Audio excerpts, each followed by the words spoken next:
Get your ice cream ready, everyone, because today is the first live swap on Cardano Testnet via SundaeSwap.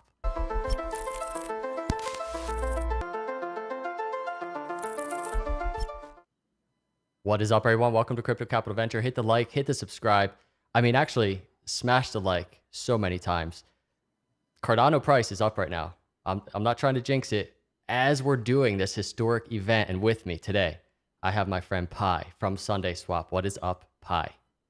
Hey, Dan. Thanks for having me on. Kidding me? Thank you for coming.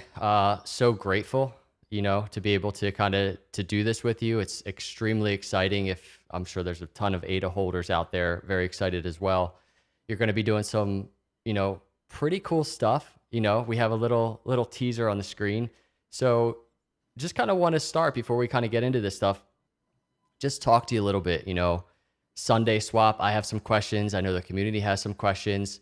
And I guess let's first start foundationally. What is SundaeSwap? What inspired it?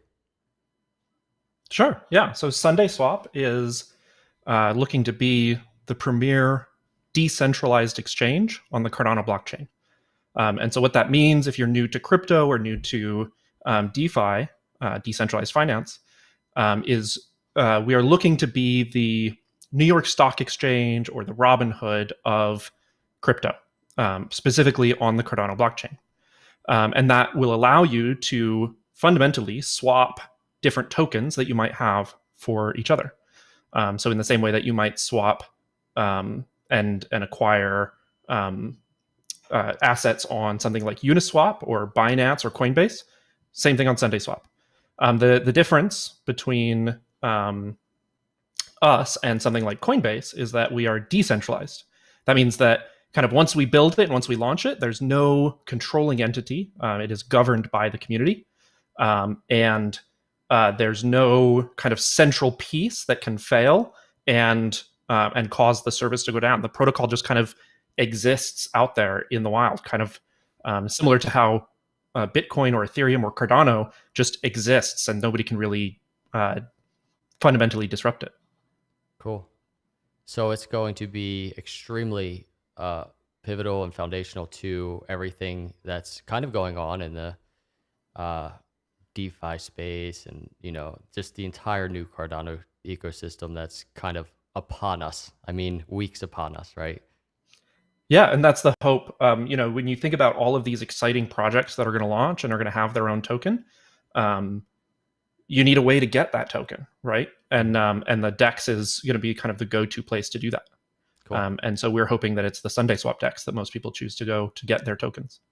So I have a couple different questions. We have a big question, many people wondering about the ISO, and we're going to get to that, everybody.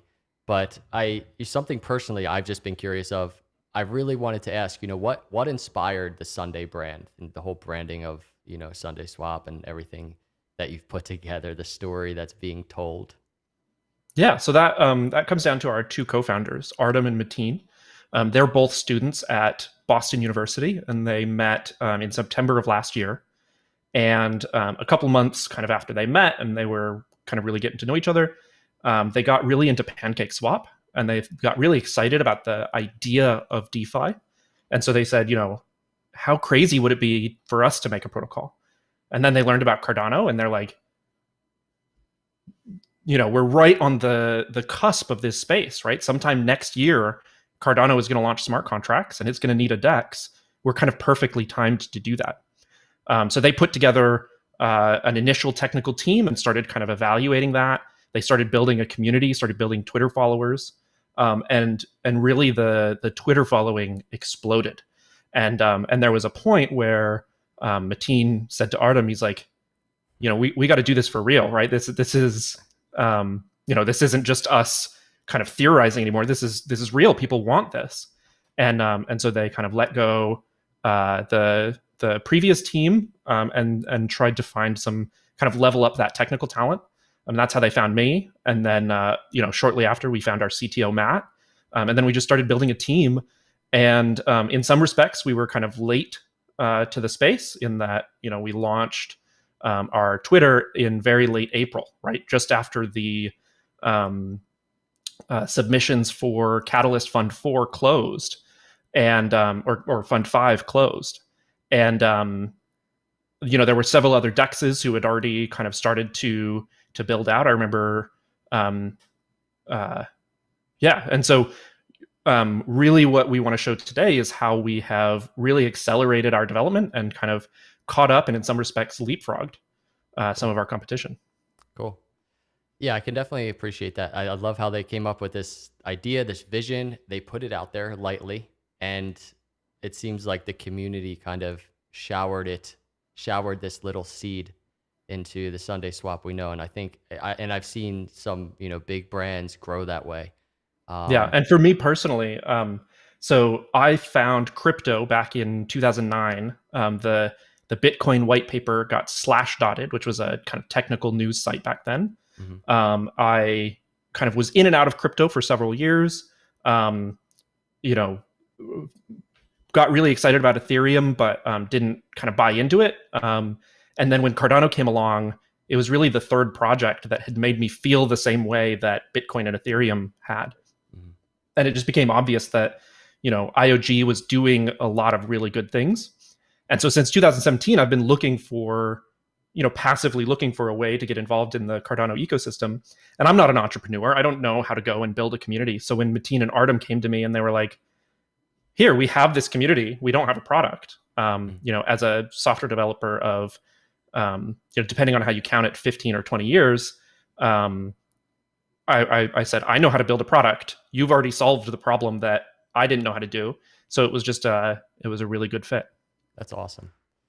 And I mean, the team seems like it's coming together, and just getting to chat with some of you all has been really cool. So I guess along the way, what kind of challenges, what were some of the biggest hurdles since this kind of started to come to fruition, since spring? What have For been sure. some of the biggest hurdles there? Yeah. So some of the biggest hurdles have been making sure that we are very careful from a regulatory standpoint. So, for example, back in May, we had this idea. It actually came from our community. We didn't have the idea to launch and fundraise through an ISO model, which would be we run a stake pool and we take the ADA rewards and then give out Sunday in return. And we were kind of all lined up to launch that. And somebody suggested we get a second legal opinion. We had one team of lawyers that said, oh, as long as you're doing what other people have done, then that's fine. And so we were kind of comparing it to ICOs, but then somebody recommended we get a second opinion. And it became very clear very quickly in a very short period of time that what we were about to do would have permanently classified our token as a security. And selling unregulated securities is kind of a death knell in this space, especially as we see the SEC start to wake up to this space and start to talk more about it and start to execute more enforcement actions. And so we had to delay that, and we spent a couple of weeks figuring out that model, a model with our lawyers that would work. And so that has been a big challenge, is developing that model and kind of staying true to what we wanted to achieve, but still staying legally compliant. Yeah. Another big challenge has been, we're really right there on the bleeding edge of Cardano development, right? The smart contracts haven't even launched on mainnet yet. We're looking forward to September 12th. And so a lot of the tooling that you would come to expect when you're just building web apps or when you're building Selenium apps or anything like that aren't there yet, right? It feels in some ways a lot like the 70s and 80s, right? We're worried about 16 kilobyte transaction size limits, and we're worried about questioning, are we going to have to start handwriting bytecode to get underneath that limit? And so those have been some really kind of stressful pushes to figure out those problems. And what we're going to demo today is, at least, there's still a lot of work to be done, but we're going to show what we've accomplished and how we've overcome some of those problems. Cool. And I think, we're just about 10 minutes in. We got a lot of excited people. I say, definitely have some more questions surrounding the ISO, surrounding these things. But why don't we kind of pivot into the demo and you show us what Yeah, we're looking at here? absolutely. So I am really excited to introduce everybody to SundaeSwap. So let me kick this off.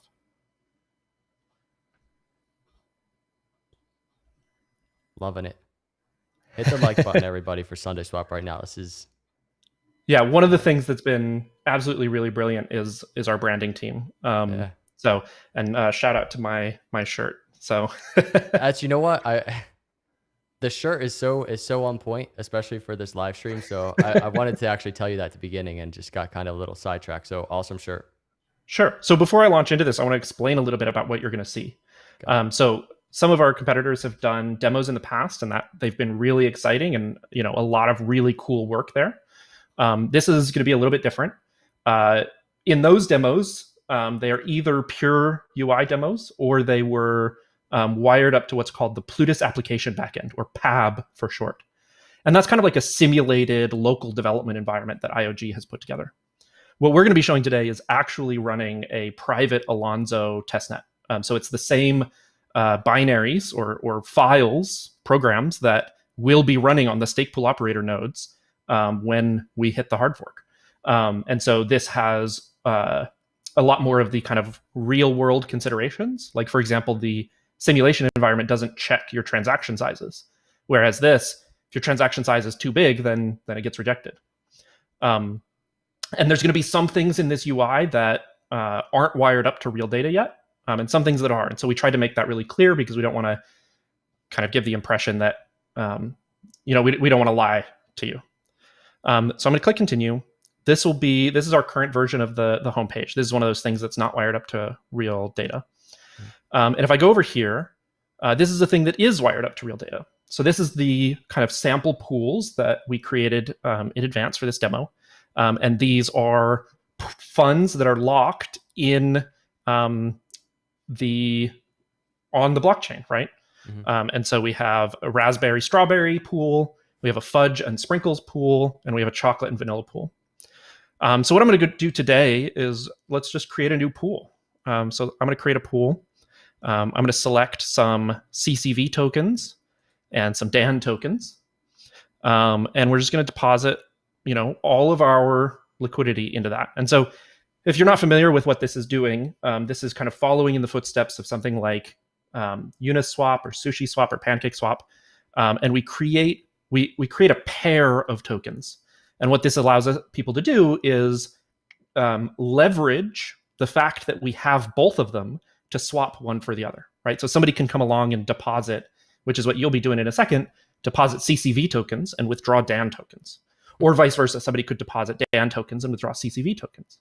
And we use a pricing function to kind of track the ratio between them and make sure that it kind of behaves like a market.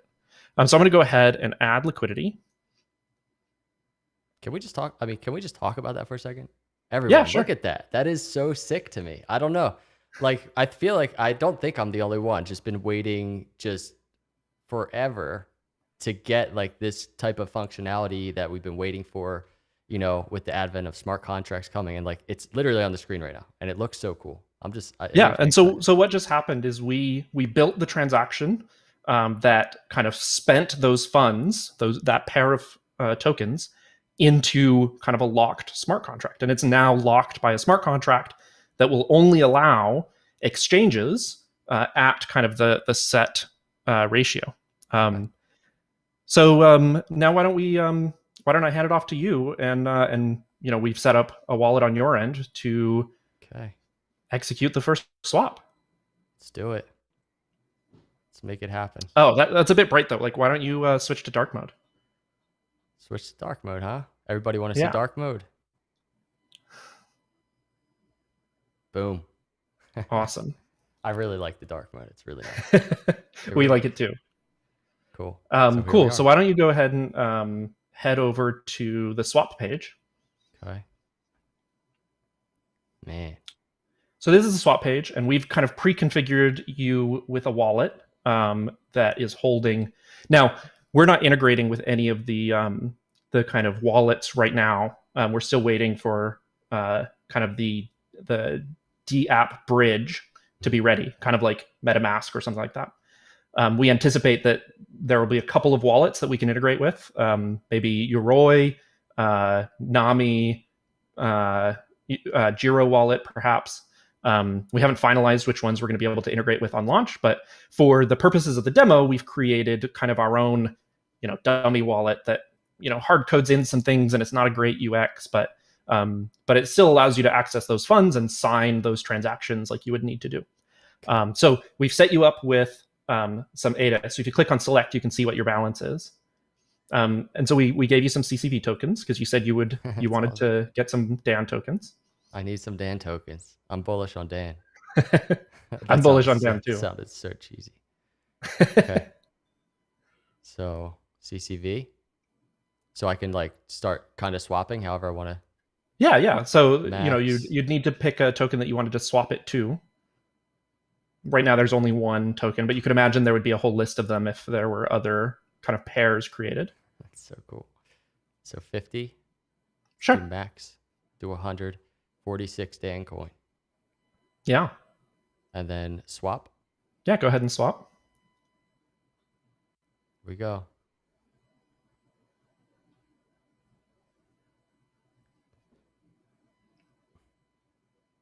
So cool. Cool. So this is building and submitting the transaction to the blockchain. And one of the things that kind of our audience will want to keep an eye on as they as other projects launch is you want to look for, if you want to interact with a decentralized exchange, make sure that you're interacting with something that's decentralized. So a big part of the challenge in what we've built is making sure that we are truly decentralized. So for example, this interface is hosted on IPFS, or will be. This particular one isn't, but when we launch, it's going to be hosted on IPFS. And we haven't built any special backend infrastructure. Anything that allows you to query the blockchain and submit transactions can be used. And so there will be an option in the UI for somebody to switch to a different provider for those services if they wanted. So really, it's we're committing and doubling down on that whole notion of being decentralized. I thought so if you want to, this transaction should have run. If you want to close and check your wallet and see if you have any of those Dan coins. Okay. Look at that. Nice. So you got those Dan coins. We got 46. Awesome. So that's the swap, everyone. Obviously, there's still a lot of work to do. We're going to be building some more features before we launch, and we're going to be going through a very extensive security audit with a really reputable firm. More details on that soon. But is there any other questions you want to ask me? And we've also got, Dan, we've got something a little special prepared for you. So it's going to take us a few minutes to put it together, but okay. Maybe in 10 minutes or so, we'll be able to show that off. Okay. So real quick, and I appreciate that. I'm looking forward to it. So rewinding back to what you were just saying to keep things decentralized, could you explain to everybody what IPFS is? Oh, yeah, sure. So in the same way that Bitcoin keeps track of a distributed ledger tracking everybody's balance of an asset called Bitcoin, or the same way that Ethereum is a distributed ledger that keeps track of a balance of ETH and some application state for a decentralized program, IPFS is a project that is decentralized storage of files. So you can upload a file and it gets replicated across the network, and you use a kind of cryptocurrency that's native to IPFS to pay for that hosting. And so as long as you are kind of keeping that up, the file is decentralized, and there's no kind of central AWS server that can get hit by a meteor to take it out, or hijacked to show a different UI that maybe steals your funds or whatever, right? It's kind of immutable, fixed in the IPFS blockchain. Okay, cool. Awesome. And I guess another question is, because you mentioned you're doing this on a private testnet. So why private testnet and not Alonzo Purple? That's actually kind of funny. So we were, there's fundamentally no reason we couldn't point this at Alonzo Purple. The main reason that we aren't, and we're running our own infrastructure and our own private testnet, is because IOG asked us not to. Okay. Actually, in the development of our smart contracts, and this is going to get a bit technical. So for the non-technical people in the audience, feel free to tune out a bit. But basically, we create certain assets to track internal state of our protocol, and we set the token names to things that identify them to, for example, the pair. And so it's uniquely identified to the pair of the tokens. And often that comes out as non-UTF-8 encodable, which means it can't be printed as characters. And that breaks right now some of the tooling that IOG has built, in that the first time it encounters something, it's assuming that it can just print those to the command line, and it fails, and it stops printing. And so if we did this demo on the Alonzo Purple testnet, it doesn't actually break anything about the blockchain itself. Transactions are still fine. That's still stable and reliable. But just some of that tooling, like I mentioned, is still catching up. It would have disrupted service for all of the really incredible partners that IOG has, and the hundreds of people they just invited into the testnet. And that wouldn't be a great experience just to kind of just for our the sake of our demo. And so we kind of spun up our own private testnet. It's been useful for development anyway, but that's why we're running there. As soon as that bug is fixed, we plan to deploy a beta version to the testnet and let kind of the public play with it. Too cool. So what, on launch day, what kind of functionality is there going to be when you launch? Yeah, so we're still pinning that down. I don't want to commit too hard to anything, but I can give you a sneak peek of what's going to be there either on launch day or very shortly after. Obviously, what we just demoed, the ability to create pools and swap against them, is going to be there. It's pretty fundamental for us to be able to deposit and withdraw additional funds, so you can create these really deep pools that are shared by a number of participants, and so that people can be earning kind of a passive return on their liquidity, right? So that's one of the central draws of a DeFi market, is that not only are we decentralizing access to financial services, right, and the ability to kind of participate in these markets, we're also decentralizing the profits to them, right? So usually when you buy and sell on Robinhood, there's some big company, or actually several companies in the interim, that are all taking their cut. And so we're decentralizing the profits that would usually be collected by those. And by doing that, and by cutting out many of those middlemen, we can provide both cheaper trades and higher returns for people that are kind of creating a market. And we're really excited about that kind of a, finance for the people movement, in a sense. And so being able to deposit and withdraw is pretty critical to us. We're also, it's pretty critical to us to have governance in place. So there will be the ability to create proposals, vote on them, et cetera. We've actually partnered with Liquid. And in order to kind of save on development time, we're going to be using the governance contracts that they've built for their protocol, and that will be fully audited through the company that they've partnered with. And then we're just going to integrate those into ours, and that will allow us to create updates with new features, and then allow people to vote on whether they want that update or not. And it will be kind of truly a decentralized organization. And then, some of our stretch goals are things like yield farming, right? So the ability to take those LP tokens that you get for depositing liquidity and lock those up and earn additional rewards on top of what you would earn just from the trading fees. And that's really important to create kind of a guarantee for the market of a baseline price stability, right? Because it gets people to keep their liquidity in the pool, and you don't have these sudden swings of volatility. Okay, cool. First off, and thanks for breaking all that down. Just a special shout out to Ada right now for hitting 238 as we talk. And as I ask you a popular question in the chats, how do I get Sundae? How can I get some Sundae? Yeah, absolutely. So there will be 3 main ways to get Sundae that we've announced so far. There may be a couple others, but we haven't announced details on those yet. The first way, and kind of one of the most well-known, the one that got us a lot of notoriety, is this idea of an ISO. And it's changed a little bit from some of the other interviews that I did back in May with Big Pay. We love you, Big Pay. I hope to see you soon. Big Pay. But now the ISO is going to launch alongside, and I talked about this with Cardano with Paul, but the ISO is going to launch alongside the DEX. So you will be able to stake your ADA to stake pools that are run by trusted and reputable members of the community. And there will not be a 100% fee. It'll just be a normal kind of fee percentage to compensate those trusted members of the community. And so you will get both your ADA rewards and your Sunday rewards. This is because we no longer view, we'll have built the DEX. It's no longer a fundraising vehicle for us. Instead, it is kind of a marketing vehicle to get people to know about and get people excited about Sunday, and a tool in building kind of a decentralized voting body, right? Because this is going to be our governance token.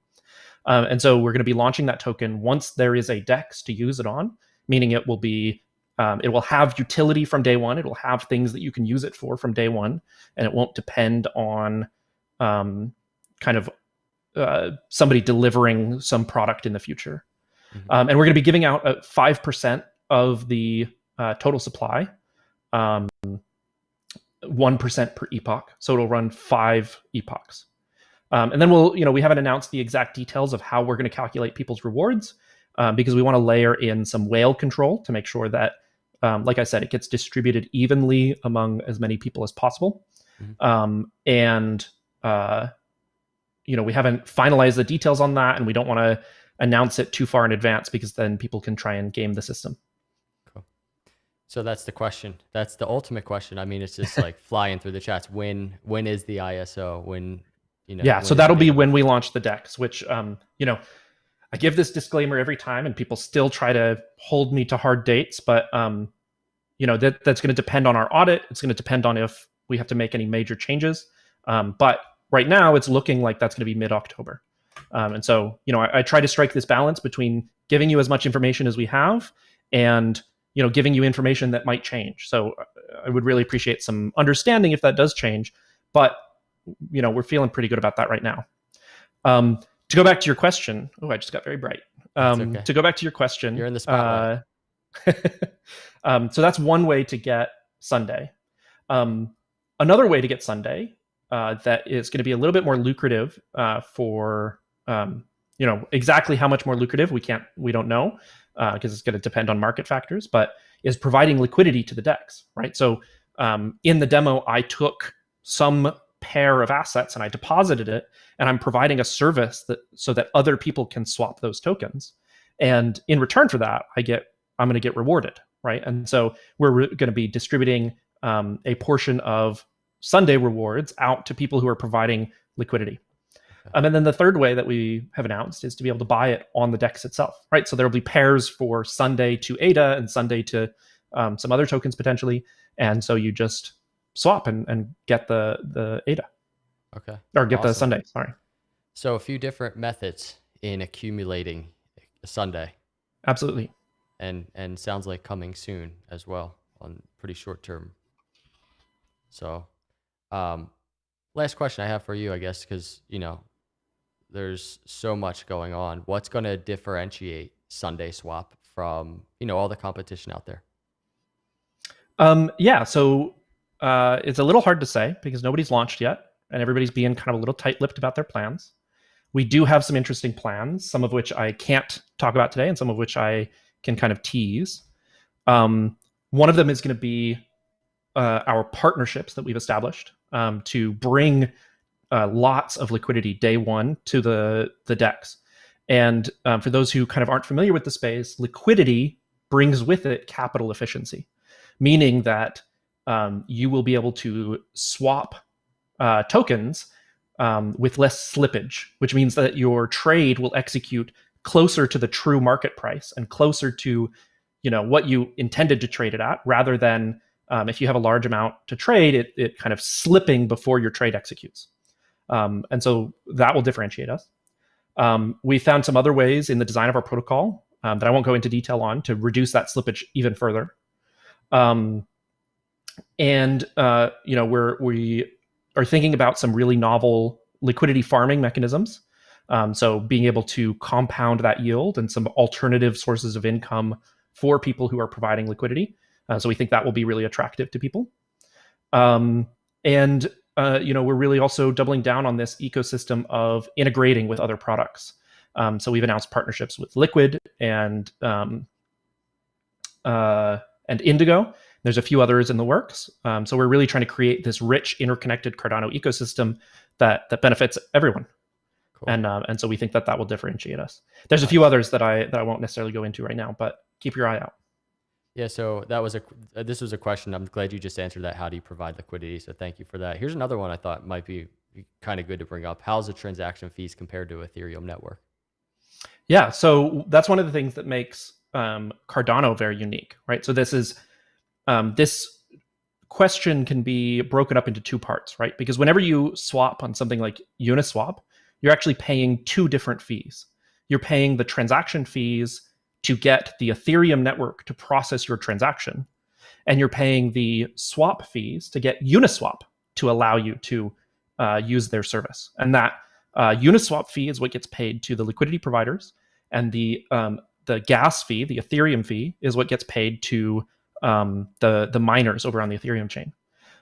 So we haven't announced details about our fee structure. So that second part I can't talk about. But for the first part, that's one of the really big differentiating factors of Cardano, is that the fees are so much lower. And in fact, the fees are predictable. So you know what the fees are before you submit the transaction to the blockchain. And so you can never underspend or under collateralize. You know, often people will run transactions on the Ethereum blockchain and they'll fail halfway through, and a portion of your gas is still eaten. And that, unless you're being malicious, that can't happen on Cardano. You should know ahead of time whether your transaction is going to succeed or not. And fundamentally, the fees on Cardano are a protocol parameter that they can adjust over. That right now IOG, but in the future, the kind of distributed governance body of Cardano can adjust. So part of what makes Ethereum so expensive is that the fees were set back when Ethereum, was worth much less, and the price of Ethereum surging means that the price of the gas fees are surging, and it's difficult for them to adjust those. How would you answer this one? What is the initial cost going to be for Sunday token?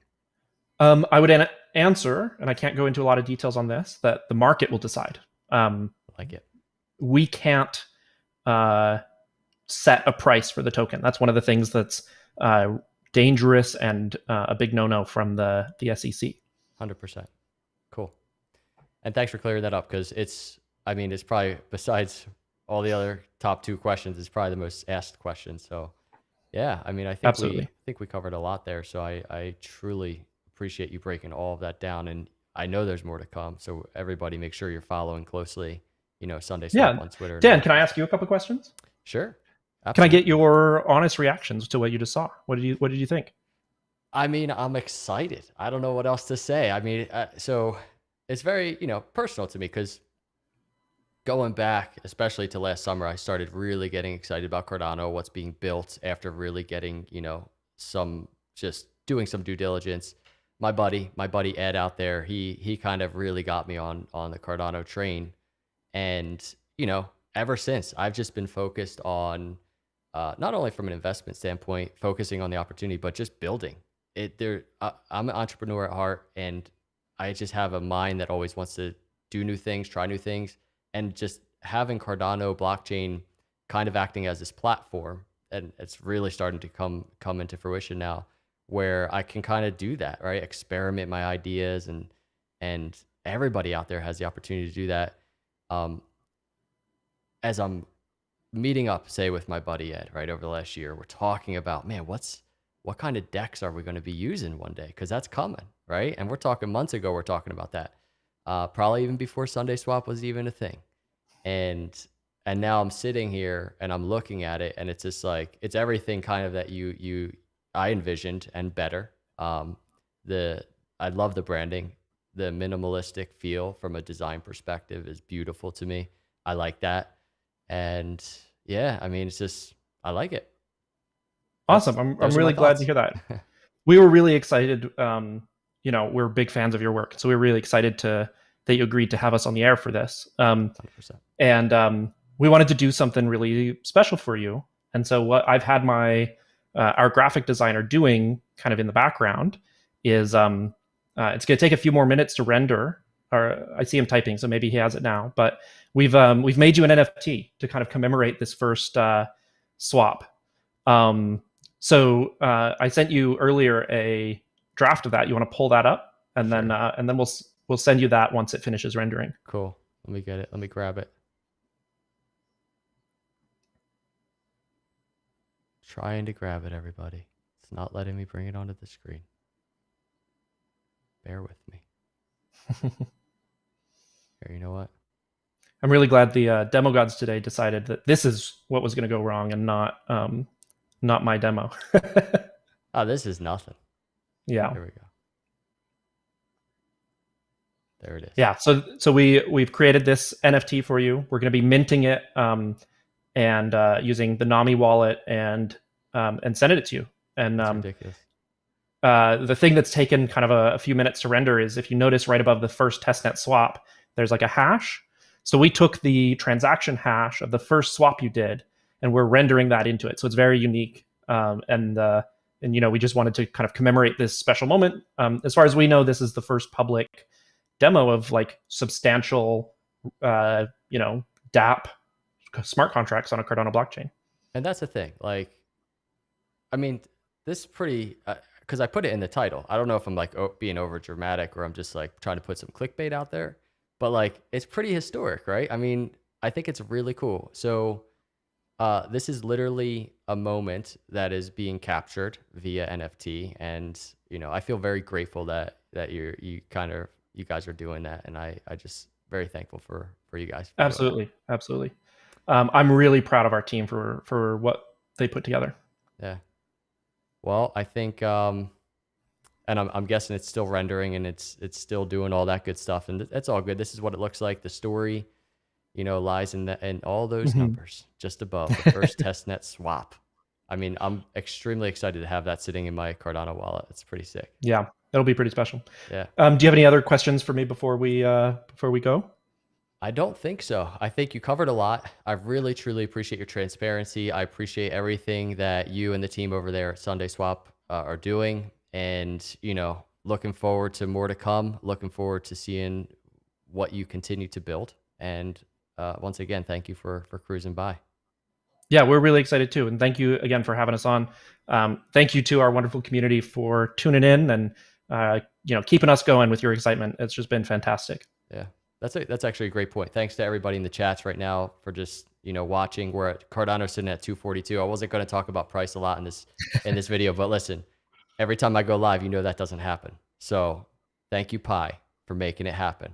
So everybody thank Pi, for coming on here. But appreciate all of you. It truly is the fact of the matter. The community is foundational to everything that is being built and the ideas that are being inspired on this blockchain called Cardano. So thanks to all of you guys. Hit the subscribe, hit the like. As always, I will see you in the next video. God bless.